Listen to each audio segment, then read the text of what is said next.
Sheena Easton. Well, what do you think, Sheena?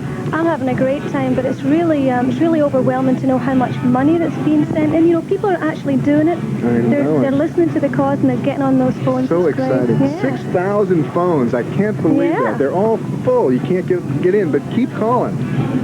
Now, back to the stage in Philadelphia. All those people, isn't that amazing? I've got the great privilege here of welcoming Kenny Loggins. How are you, Kenny? I'm doing real good. How are you doing? Isn't this fantastic? It's unbelievable. You've been watching it, huh? Yeah, I'm trying to catch as much as I can as we go along. Yeah, you're as much a fan as me, I guess. Yeah. It's great. Anyway, in a moment, we're going to go to the stage and Spandau Ballet. But before that, we'd like you to know about one of the breakthroughs that's saving lives in Africa and throughout the world. This is oral rehydration therapy, or ORT. The largest single cause of child deaths is common diarrhea caused by hunger. It can kill a child even after it gets food, because diarrhea prevents the body from absorbing nutrients. ORT is a simple, inexpensive solution of salts, sugar, and purified water. When administered to a dying child, ORT can literally bring the child back to life in a matter of hours. Administered widely, experts estimate that oral rehydration therapy can save millions of lives per year. Well, that would be wonderful. But coming up now is Spandau Ballet, one of the most visible of the new bands. In 1980, they hit it big at home in England. But American audiences started to take note in 1984 when the band had a #2 hit with the song True. They took part in Band Aid. Now, from London, Spandau Ballet. Once again, we're coming up to an opportunity to experience our world shrinking into a global neighborhood and simultaneously expanding to embrace all of its peoples. We're about to switch to Germany so its musicians can be heard. The participation of the musicians from many nations around the globe is symbolic of today. It speaks of a world cooperating, a world in which we act from our hearts for the greater good of all mankind. We've all come a long way, but we still have a long way to go. As we walk the path to a better world, we're pleased to join with Germany for their contribution to Live Aid. And I believe you got something, Yeah, you know something about this band here? I understand that this is not just a single German band, but actually a group of the top bands and top acts of Germany who've come together to join us today for the Live Aid concert. So let's head over there. Being jammed, you guys are responding so well, but keep trying. You know, if you try and you can't get through, just keep calling. Isn't that right, Kenny? That's the way it's got to go right now, because we've got so many people trying to call in with pledges and things like that I want to give you the number again. It's 1-800-LIVE-AID. Keep trying. I know the phones are jammed, but it's worth the time. It's worth your wait. Do it, It really please. is. Well, welcome back to Live Aid, and besides the incredible list of today's musicians, we'd like to mention some of the other world figures you'll be seeing here today. They include everyone from Oscar winners to the recipient of the Nobel Peace Prize, the President of Tanzania, and a former United States President.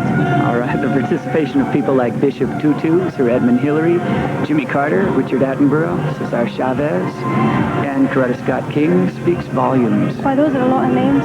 You got them right. There are more names than you can mention, and these people honor us by their very presence. But today, they and the rock stars, you and I, all of us together have one thing in common. We are here to help. Yes, ma'am. We're heading back to Wembley Stadium now, and our next performer should feel right at home. Elton John has played his own concerts to capacity crowds many times there. In the early 70s, Elton's music hit contemporary audiences in a slow burn. And it sounds like he's going to be coming on stage pretty soon. I think... Okay. Alrighty. I think we're checking over here to see if he's ready to go on. I don't know, but I'm telling you, I'm looking forward to it, because when he gets on stage, boy, there is electricity. I mean, you can feel it buzzing in the air, and especially with the electricity that's happening tonight, so I'm sure the audience are keyed up out there. It's great. I love to see the way he's come back so strong, too. Yeah. I wonder what he'll be wearing, though, because, you know, he really took off in the glam rock movement, and then he sort of calmed down, got very businesslike with his little thin tie, then he got jazzed up again, so... Is he back into that now? Is he back into his Captain Fantastic period? I have no idea. It'll be interesting to see. That's not the important thing, of course. The important thing is the music.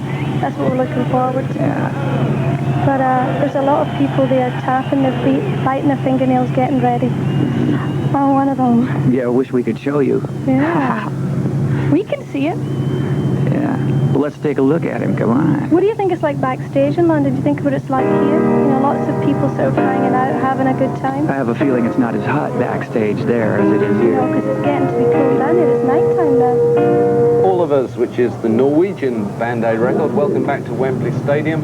We're going to have Elton John on stage quite soon. I understand they've just got a tiny problem. We're about to head over, I think, for Elton. Is that what's happening? Yeah, that was quite a surprise. We were expecting he's Elton looking a little before. different these days. He looked Norwegian. I think that was a special performance from a very special Norwegian group called All of Us, and dedicated for the Live Aid concerts. It really just demonstrates how international this thing's got. I think what's the incredible moment here is that this is not more of the same that we've been seeing on television all our lives. This is an international movement that's happening today at this moment, and I think that brings a new spirit. I know for me that brings a whole new sense of spirit to the concept of feeding the world. It used really to be does. a pipe dream. It's not a pipe dream anymore. Well, it's symbolic because so many artists have collaborated on this that normally wouldn't be on stage together, and it really lets us know that we can do this in the world. Nations that normally wouldn't collaborate, they can collaborate. They can take the same spirit. And I think it's typical that the world turns to music to learn a lesson. Yeah, and it's typical that music turns to the world. Exactly, that's how it should be. Now the next thing is we got to see if business will fall in line. If we can get big business. Oh, what is he saying on national TV? Can you imagine businesses actually cooperating to assist in feeding the world? At any rate, here we go. Yeah. Well, there's a large crowd here, at least in Philadelphia, and I know that in Wembley, again, we've been giving you these numbers, but there's over 100,000 fans in Wembley Stadium, and this JFK should hold 90, and we believe there's about 100,000 fans out there. And they've really shown a strong sense of dedication, because we can get to go inside into air conditioning and we can watch it on our television sets, but I mean, they're really like attending a great party. It's like Bob Geldof threw this party for people and everyone turned up. And nobody is going home. They're all buying the T-shirts. They're all sending their money to Live Aid, so take notice. Yes, enjoy something is definitely happening here. We have the telecast of Live Aid is reaching over 1 billion people around the world. Maybe you've noticed the Live Aid emblem displayed in both stadiums. It's a huge guitar connected to the continent of Africa, and I think that embodies the spirit of what's going on, but we have to remember that it's not just Africa, it's going to be the world, and that includes us. Yeah, it really does. We've been told here that Elton's not quite ready to join us on the London stage. That's why there's a bit of a hold-up. So from this sort of delay, we can expect something really Well, I was sort of hoping you'd sing something for us. Yeah? Oh, I'm so glad you asked. No, maybe I'll do something later. David, you've been one of the most eloquent supporters of the Live Aid cause. Do you think... Okay, we'll be right back with more Live Aid concert. With Live Aid, we're going to go into a really special performance now. This is a performance from an artist who couldn't be with us live in person. However, he did a great video. This is a song called For the Tears in Your Eyes by Prince. Right. Welcome back to Live Aid. Throughout the day, we've been giving you easy, quick hunger facts. Right now, we'd like to tell you about one quick fact about progress. Did you know that as of today, almost 6 million people have received assistance through 287 distribution centers in Ethiopia alone? Well, that's one quick fact about progress. So why don't you think about it? Yes, ma'am, our efforts are working. And we need to keep up the good work. Okay, it's time to get back into the concert. You know, virtually every genre of popular music is represented here today.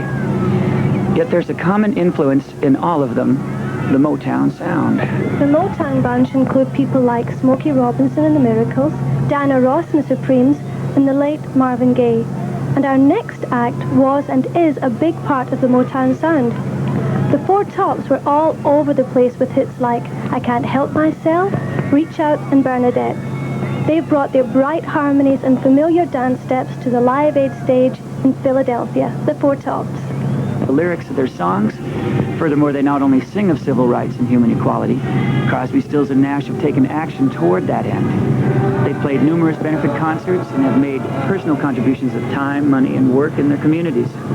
Before coming together as a threesome, David Crosby and Stephen Stills were part of a band that's considered to be one of the best of the 60s, the Buffalo Springfield.